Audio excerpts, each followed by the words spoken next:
নমস্কার, কেমন আছেন সবাই? আশা করি ভালো আছেন। আসামে আমি বর্ধমানে বউ একটা নতুন পর্বে আপনাদের স্বাগত জানাই। তো আজকে আমি সবটাই পুরোটাই প্রেশার কুকারে বানিয়েছি। তো প্রথমে ভাত বানিয়ে নিয়েছি, আর ভাতটা এখানে জল আছে।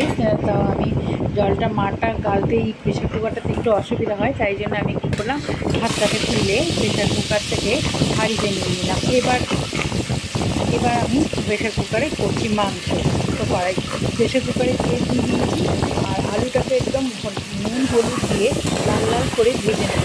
তো আলুটাকে ভালো করে কড়া করে ভেজে নিলে আলুর একটা আলাদা স্বাদ আসে, সেই জন্য আলুটাকে ভালো করে ভেজে নিচ্ছি।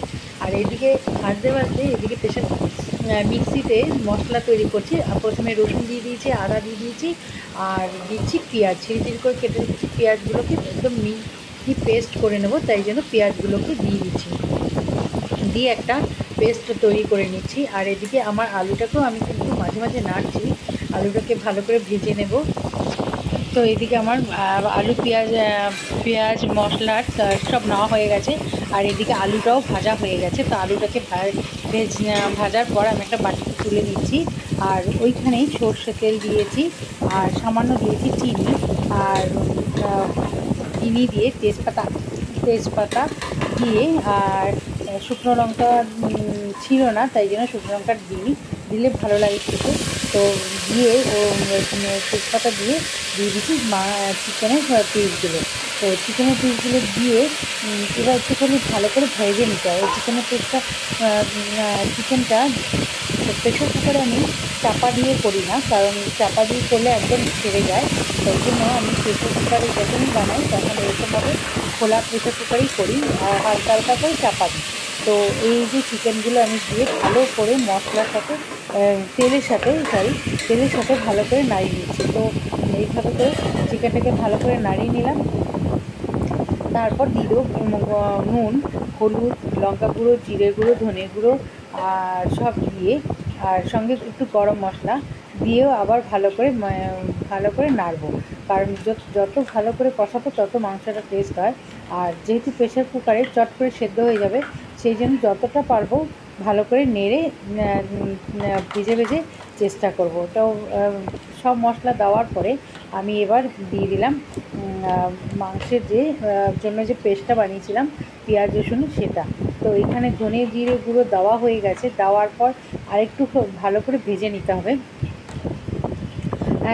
তা যতটা বললাম যতটা ভালো করে ভাজা হবে। এদিকে আমি ওই আরেকটা প্রেশার কুকারের মধ্যেও আমার ডগিদের মাংস বসিয়ে দিয়েছি।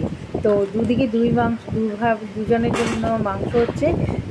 তো এই মশলা সব দেওয়ার পর এবার ভালো করে যতটা ভালো করে মেশানো যায় ততটাই ভালো করে মিশিয়েছি, কারণ এই প্রেশার কুকারটা একটু ছড়ানো, আর প্রেশার কুকারটা তাই জন্য কড়াইয়ের মধ্যেই কাজ করে। কোনো ভাজাভুজি করতে গেলে খুব ভালোই হয়। তো এই দেখুন আমাদের পুরো মাংস কষানো হয়ে গেছে। এবার আমি যে পেস্টটা করেছিলাম পেঁয়াজ রসুন আদা আর টমেটো দিয়ে, সেইটাই আমি এখানে দিয়ে দিলাম। এইবার দিয়েও ভালো করে কষাতে হবে। যতটা মাংস কষাবো যতটা মাংসটা ভালো করে কষাবো তত মাংসের টেস্ট হয়, তাই জন্য আমি ভালো করে কষিয়ে নিলাম।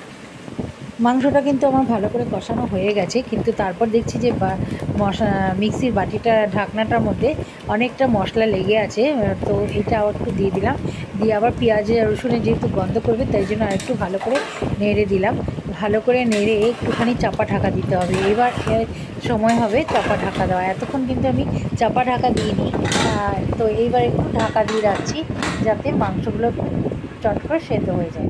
আর বেশিক্ষণ লাগে না, আমার 15 থেকে 20 মিনিট লেগেছে এই মাংস বানাতে। এবার একটুখানি জল দিয়ে দিয়েছি পরিমাণ মতো। গ্রেভিটা যতটা খাবে ততটাই, কিন্তু তার থেকে একটু কম দিতে হবে। বেশি দিলে ঝোলটা কিন্তু প্রেশার কুকারে টানবে না। আর মাংসটা দেখো আমার কত সুন্দর সেদ্ধ হয়ে গেছে। আর সবচেয়ে ভালো বোঝা যাচ্ছে লেগ পিসটা, দেখো কী সুন্দর মাংস সেদ্ধ হয়ে গেছে। তো এইবার আর ঢাকা দেওয়ার দরকার নেই। তো এবার গ্যাসটা বন্ধ করে দেবো, আর গরম মশলা আগেই দিয়ে দিয়েছি।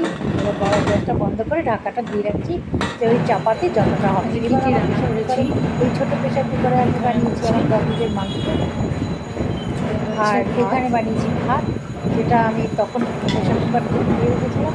আর সেই প্রেশার কুকারে হচ্ছে আমাদের মাংস। তো এই হলো এই আজকে আমার রান্না প্রেশার কুকার পিঠা। তো এই ডগিদের মাংস আর এই হলো আমাদের মাংস। দেখতে কেমন হয়েছে দেখো বন্ধুরা, খেতে কিন্তু খুবই ভালো হয়েছে। তো একটাই যেহেতু মাংসের ঝোল ছিল সেই জন্য একটু ঝোলটা বেশি করে করেছিলাম। ভালো লাগলে অবশ্যই লাইক করবে, শেয়ার করবে, সাবস্ক্রাইব করবে। দেখা হবে নেক্সট আবার ভিডিও।